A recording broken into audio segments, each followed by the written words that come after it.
Alright, hello, Silver Picker again, and on to part 2 of my finds from the weekend of June 8th through 10th. So, on to the coins. So, every time I go to a garage sale, I pretty much ask if they have coins. I'd say 95% of the time nobody has anything, but sometimes when you get that one lucky hit, you get something. So, I asked this guy if he had any coins, and he said he did, and he had a bunch that he wanted to sell, but he didn't have them with him. So he said if I came back in an hour, he'd go and pick them up from his house. So we went and picked him up from his house. I come back, and I thought he said he only had a couple quarters and a couple dimes. So I only had $100 with me, which was stupid. You really should have, $200 to $300 with you at all times when you're going out picking, so you don't come into this kind of problem. But it turns out he had a ton of stuff, and it shows me it's in this little box, and he opens it up, and inside there is just a ton of stuff, tons of silver. So I say to him, I'm looking to pay a price where you're going to be happy and I'm going to be happy. So what are you looking for? And he said, just offer me something that is not going to insult me. And I said, with a lot of people, they have a lot of sentimental value attached to their coins. Their grandfather had them or whatnot. So I try and not offer a price because I don't want to insult anybody.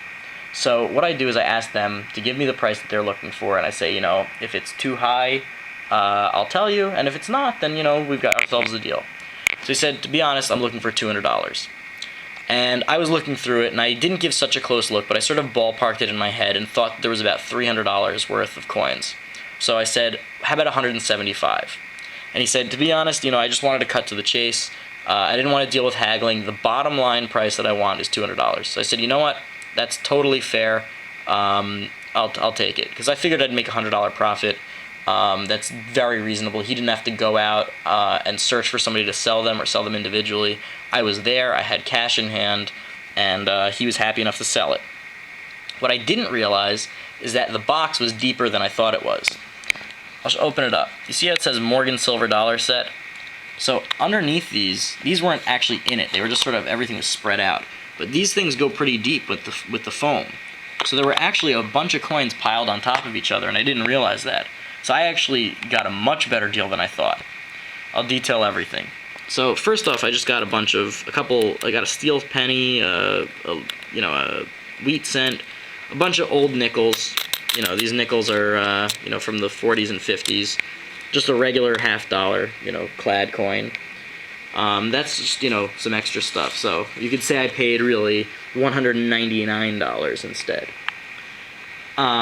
Next thing I got, there was a Mercury Dime, and there were 3, 4, 5, 6, 7, 8, 9 Roosevelt Dimes. And you can see we've got ourselves a 1941. I haven't actually looked up the dates for key dates or anything. If anybody sees anything, if they notice something's a key date, please let me know. But I'll look those up later. Just a bunch of typical Rosies. I got 2 war nickels. One 20 drachmae Greek coin from 1960. I think it's 83.5% silver. I looked it up. I'm sure it's silver. I just don't remember the exact percentage. It's probably worth a couple bucks, though. I got 1, 2, 3, 4, 5, 6, 7 Washington quarters. I got a Walking Liberty from 1941, half, and a 1951 Franklin half. And here's the good stuff. Not to say that stuff's not good, but I got 5 common date 1921 Morgans that were loose. And then, of course, this Morgan set, which are also just 1921 common dates, but it's 4 of them. So that's 9 Morgans. 2 peace dollars, one 1922 S that's in pretty beat up shape, and a 1924. So that's 11 silver dollars.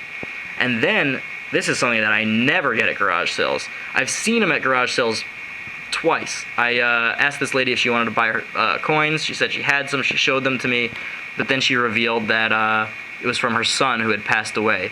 And that was very, very sad, so I did not pressure her to sell them at all. I told her that, to be honest, as much as I'd like to buy them, I didn't want her to make any pressured decisions, and I told her to just keep them.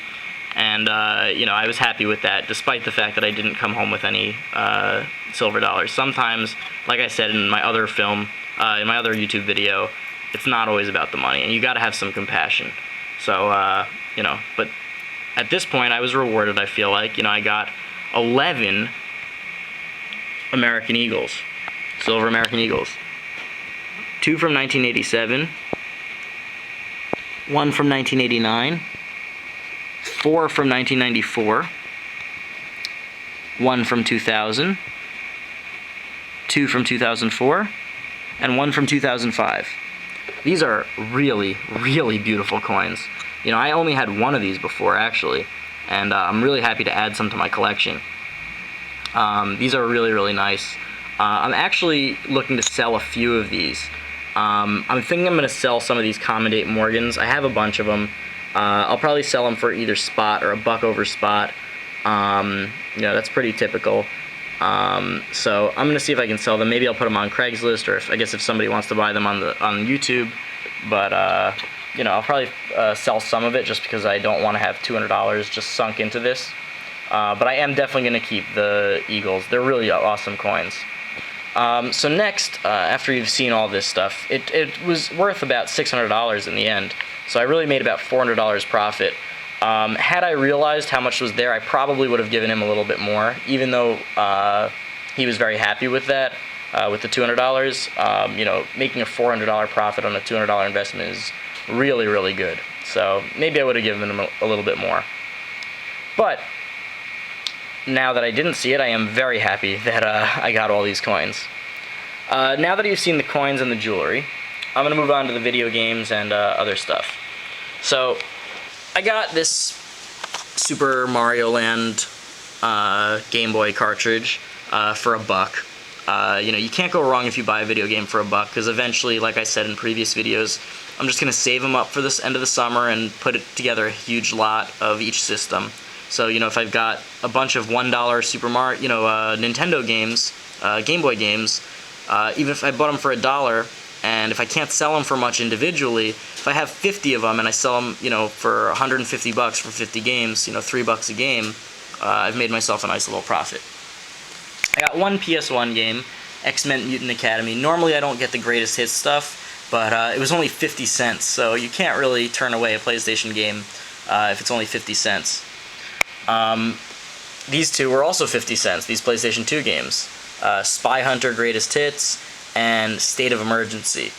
I paid a buck for the two of them. I mean, that's really, really good. I paid $1.50, or you could say $2.50 for 4 video games.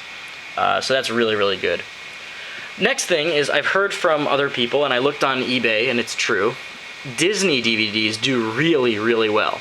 So I was at a garage sale, and I bought 8 Disney DVDs for a buck a piece. I got Kung Fu Panda. I got The Secrets of the Furious 5, which says the Kung Fu Panda story continues. I've actually never heard of that one. Happy Feet. The special 60th anniversary edition Fantasia. Fantasia 2000. Wall-E. The Platinum Edition Lion King. Madagascar. And that's all of them. The last thing I got, which was not related to any of this stuff, except for the fact that it has coins in it, is this ashtray. Now, it's an ashtray made out of Mexican cents. I thought the center might be silver, that's why I bought it, but I probably would have bought it anyway, just because I think it's pretty cool, and I might resell it, I might keep it. I don't smoke, but it's an interesting piece anyway. And I got it for 50 cents. Just like I got this one for 50 cents. And this one I bought last year at a garage sale, and I thought it was really cool, and I kept it. And now I have 2 of them. And I guess I'll probably sell one of them. I really like this little one a lot more than the newer one I got. But it's just a cool, you know, coin collector, nice thing to have. So you can see a little overview. I got, you know, the 8 Disney DVDs. The 2 PS2 games, the 1 PS1 game, the 1 Game Boy game, this great, unbelievable haul of coins, this jewelry, you know, the AT&T stuff, the Hallsberg diamond, pendant chain, which was brand new in the box, and all this silver. I think it added up to about 110 grams of silver. So it's about $100 of silver and about $600 worth of coins. I spent about $230, so you guys can do the math. I did really, really well this weekend, and you know, just to say, last weekend I didn't do very well, I didn't think, and this weekend I did fantastically. So you gotta have patience. You just gotta hang in there, and you know, good stuff will come through. So keep picking. You know, comment, rate, subscribe. You know, the whole 9 yards. And I hope you enjoy these videos. All right, Silver Picker out. Until next week.